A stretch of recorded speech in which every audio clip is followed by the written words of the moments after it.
திருவள்ளுவருக்கு அப்படின்னு சொல்லி ஒரு திருநாள் கொண்டாட வேண்டும் அப்படிங்கிற எண்ணம் எங்கே இருந்து தோன்றியது அப்படிங்கிற விஷயத்த இந்த நூல் வந்து பதிவு பண்ணுது.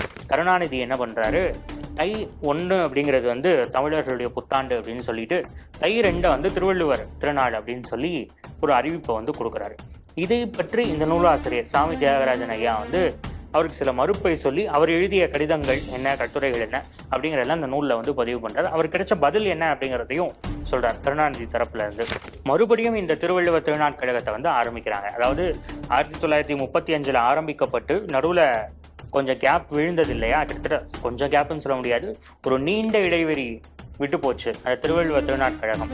அதை மீண்டும் உயிர்ப்பித்தது யார் அப்படின்னா சாமி தியாகராஜன் அவர்களும் நம்முடைய பாலகௌதமன் அவர்களும் தான்.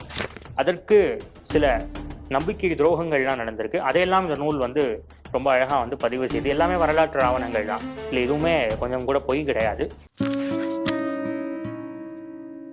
ஸ்ரீ டிவி நேயர்களுக்கு எனது அன்பு வணக்கம். கல்வி கரையில நூல்நயம் நிகழ்ச்சிக்கு உங்களை வரவேற்கிறேன். சமீபத்தில் நம்முடைய ஆளுநர் நம்முடைய ஸ்ரீ டிவி ஒரு முக்கியமான ஒரு விழாவை கொண்டாடிய போது வந்திருந்தார்.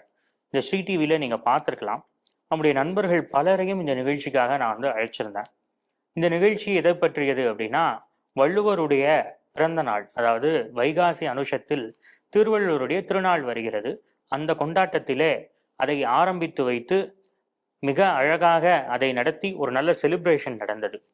யாரால அப்படின்னா, திருவள்ளுவர் திருநாட்கழகம் இதை செய்தவர்கள் அவர்கள்தான். இந்த நிகழ்ச்சியை நடத்திய திருவள்ளுவர் திருநாட்கழகம் இது என்ன அமைப்பு, இதனுடைய வரலாறு என்ன அப்படிங்கிறத தெரிஞ்சுக்கணும் அப்படின்னு சொல்லி பலரும் சொன்னாங்க. அவர்கள் நிச்சயமாக படிக்க வேண்டிய ஒரு நூலைத்தான் உங்களுக்கு இன்னைக்கு அறிமுகம் செய்ய போகிறேன். இந்த நூலை இயற்றியவர் சாமி தியாகராஜன் ஐயா. அவர் நிறைய காணொளிகள் நம்முடைய ஸ்ரீ டிவியிலே பேசியிருக்கார். இந்த நூலுடைய பேர் என்ன அப்படின்னா, திருவள்ளுவர் திருநாட்கழக வரலாறு.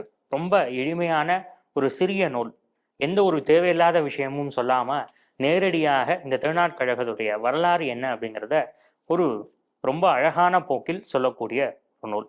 எதுல இருந்து ஆரம்பிக்குது அப்படின்னா, தமிழ் புத்தாண்டு எது அப்படின்னு சொல்லி ஒரு கேஸ் நடக்குது. அது எப்படி நீதிமன்றத்தில் அந்த வழக்கு தொடராம அப்படியே பாதியில நின்று விட்டது, ஏன்னா நம்முடைய தரப்பிலிருந்து கேட்கப்பட்ட சில கேள்விகள். அது இந்த விஷயத்தோடு தான் இந்த நூல் வந்து ஆரம்பிக்குது. முதலாக திருவள்ளுவருக்கு அப்படின்னு சொல்லி ஒரு திருநாள் கொண்டாட வேண்டும் அப்படிங்கிற எண்ணம் எங்கே இருந்து தோன்றியது அப்படிங்கிற விஷயத்த இந்த நூல் வந்து பதிவு பண்ணுது. கிட்டத்தட்ட இன்னையில இருந்து 100 years பிஃபோர், 90 அப்படின்னு சொல்லலாம் எக்ஸாக்டா, 1935 முதலாக சைவ சித்தாந்த நூற்பதிப்பு கழகம் அப்படின்னு சொல்லி ஒரு அமைப்பு இது திருநெல்வேலியில இருக்கு. இதனுடைய ஒரு முக்கியமான நிர்வாக பொறுப்பில் இருந்தவர் சுப்பையா பிள்ளை அப்படிங்கிறவர். அவருடைய எண்ணத்திலிருந்து தான் திருவள்ளுவர் திருநாட்கழகம் அப்படிங்கிற ஒரு அமைப்பு வந்து தோன்றுது. இதை தோன்றி என்ன பண்றாங்கன்னா, உங்களுடைய நோக்கம் என்ன அப்படின்னா, திருவள்ளுவருக்கு ஒரு பிறந்த நாளை கொண்டாடுவது, அதை தமிழகம் முழுக்க கொண்டு செல்வது, திருக்குறளுடைய பெருமையை உலகம் முழுக்க பரப்புவது அப்படிங்கிறது உங்களுடைய நோக்கம். அதற்கான ஒரு ஆரம்ப புள்ளியாக 1935 முதலாக வைகாசி அனுஷம் அப்படிங்கிறத வந்து தேர்ந்தெடுத்து இதற்கான காரணத்தையும் இந்த நூல் சொல்லுது. இதுவும் கூட சும்மா போற போக்குல சொல்லல.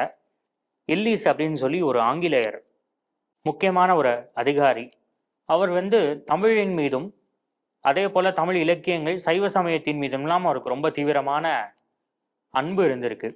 அவருடைய கல்வெட்டு ஒண்ணு என்ன சொல்லுது அப்படின்னா, மயிலாப்பூரில் இருந்த கோவிலை பற்றி சொல்கிறது. இந்த மயிலாப்பூர்ல இருக்கக்கூடியது வள்ளுவர் கோவில் இன்னைக்கும் இருக்கு. அதெல்லாம் கொஞ்சம் பின்னாடி புனரமைக்கப்பட்ட வடிவம் இன்னைக்கு நம்ம பார்க்க முடியுது. அங்க வந்து பாத்தீங்கன்னா ஆரம்பத்துல இன்னைக்குமே கூட பண்ணிட்டு இருக்காங்க. நடுவில் சில குழப்பங்கள் வந்தது, அதையும் இந்த நூல் என்ன அப்படிங்கிறத வந்து சொல்லுது. வைகாசி அனுஷம் அப்படிங்கிற தினத்தில் திருவள்ளுவருடைய பிறந்த நாள் அப்படின்னு சொல்லி வழிபடுகின்ற வழக்கம் ரொம்ப காலமாகவே இருந்திருக்கு அப்படிங்கிறது பதிவாயிருக்கு. அப்போ அதை ஒட்டி என்ன பண்றாங்க அப்படின்னா, இப்படியான ஒரு விஷயம் 1935 ஆரம்பிக்கப்பட்டதுலேருந்து தமிழ்நாடு முழுக்க நல்ல வரவேற்பு கிடைக்குது. ஒரு 3-4 வருஷம் தொடர்ந்து அதை கடைபிடிக்கவும் செய்கிறாங்க. இன்னைக்கு இந்த திருவள்ளுவரை திருநாட்கழகம் நம்ம சொல்லக்கூடிய விஷயம் என்னன்னா, வைகாசி அனுஷம் கிடையாது, தை 2 அப்படின்னு சொல்லக்கூடிய குரூப் இருக்கு இல்லையா, அந்த குரூப்புடைய தலைவர்கள் ஈவன் ஈவேரா, அண்ணாதுரை, இவர்கள் எல்லாம் கூட அந்த கொண்டாட்டத்துல பங்கு பெற்றிருக்கிறார்களாம். அதையெல்லாம் இந்த நூல் பதிவு செய்து ஒரு நல்ல வரலாற்று ஆவணம் அப்படின்னு சொல்லலாம். திருவள்ளுவருடைய பிறந்த நாள் அந்த ஆரம்பித்த கழகம் அந்த ஆரம்பித்த காலத்திலிருந்தே ரொம்ப காலமா அப்படியே மாற்றாமே கொண்டாடிட்டு இருந்திருக்காங்க. குறிப்பிட்ட ஒரு காலத்துல இந்த நிகழ்ச்சிகள்லாம் கொஞ்சம் கொஞ்சமா குறைஞ்சு மங்கி போயிருச்சு. மறுபடியும் சில முயற்சிகள் நடந்தது, ஆனா பெருசா எடுபடல. இப்படியான ஒரு காலகட்டத்தை தான் என்ன பண்றாரு அப்படின்னா, கருணாநிதி என்ன பண்றாரு, தை 1 அப்படிங்கிறது வந்து தமிழர்களுடைய புத்தாண்டு அப்படின்னு சொல்லிட்டு, தை 2 வந்து திருவள்ளுவர் திருநாள் அப்படின்னு சொல்லி ஒரு அறிவிப்பை வந்து கொடுக்குறாரு. இதை பற்றி இந்த நூலாசிரியர் சாமி தியாகராஜன் ஐயா வந்து அவருக்கு சில மறுப்பை சொல்லி அவர் எழுதிய கடிதங்கள் என்ன, கட்டுரைகள் என்ன அப்படிங்கிறதெல்லாம் இந்த நூலில் வந்து பதிவு பண்றாரு. அவருக்கு கிடைச்ச பதில் என்ன அப்படிங்கிறதையும் சொல்றார் கருணாநிதி தரப்புல இருந்து. இதையெல்லாம் சொல்லிவிட்டு ரொம்ப பின்னாடி கிட்டத்தட்ட 2014 டைம்ல சாமி தியாகராஜன் ஐயா நம்முடைய ஸ்ரீ டிவி பாலகௌதமன்ஜி இன்னும் சில முக்கியமான ஸ்ரீடிவியோடு தொடர்புடைய பலரும் சேர்ந்து மறுபடியும் இந்த திருவள்ளுவர் திருநாட் கழகத்தை வந்து ஆரம்பிக்கிறாங்க. அதாவது 1935 ஆரம்பிக்கப்பட்டு நடுவுல கொஞ்சம் கேப் விழுந்தது இல்லையா, கிட்டத்தட்ட கொஞ்சம் கேப்னு சொல்ல முடியாது, ஒரு நீண்ட இடைவெளி விட்டு போச்சு அந்த திருவள்ளுவர் திருநாட் கழகம். அதை மீண்டும் உயிர்ப்பித்தது யார் அப்படின்னா சாமி தியாகராஜன் அவர்களும் நம்முடைய பாலகௌதமன் அவர்களும் தான். ஆகவே இவர்கள் எல்லாம் சேர்ந்து 2014 மீண்டும் இந்த அமைப்பை வந்து உருவாக்குறாங்க. இதை உருவாக்கி திருவள்ளுவருக்கு சிலை வைக்கிறாங்க. அதாவது இந்த சிலையை வந்து எங்கே உருவாக்கி மகாபலிபுரத்துல இங்க ரெடி பண்ணி எங்க வைக்கணும் அப்படின்னு சொல்லினா ஹரித்வார்ல வைக்கணும் அப்படின்னு சொல்லி திட்டம் பண்றாங்க. அங்க என்னென்னலாம் இடைஞ்சல்கள் வந்தது, அதற்கு சில நம்பிக்கை துரோகங்கள்லாம் நடந்திருக்கு. அதையெல்லாம் இந்த நூல் வந்து ரொம்ப அழகா வந்து பதிவு செய்து, எல்லாமே வரலாற்று ஆவணங்கள் தான், இல்லை எதுவுமே கொஞ்சம் கூட பொய் கிடையாது.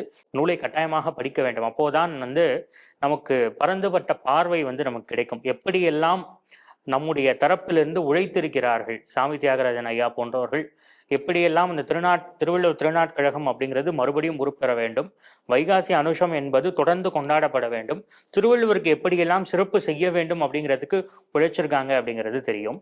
ஃபைனலாக திருவள்ளுவர் சிலை எங்கே நிறுவப்பட்டது அப்படிங்கிறது, அப்புறம் இந்த திருவள்ளுவர் திருநாட் கழகம் தொடங்கி இந்த வைகாசி அனுஷம் அப்படிங்கிற கொண்டாட்டம் எப்படி தொடர்ந்து நடந்தது, 2014 எப்படி தொடர்ந்து நடந்தது, நடுவில் கொரோனா வந்தனால கொஞ்சம் கேப் ஆயிடுச்சு.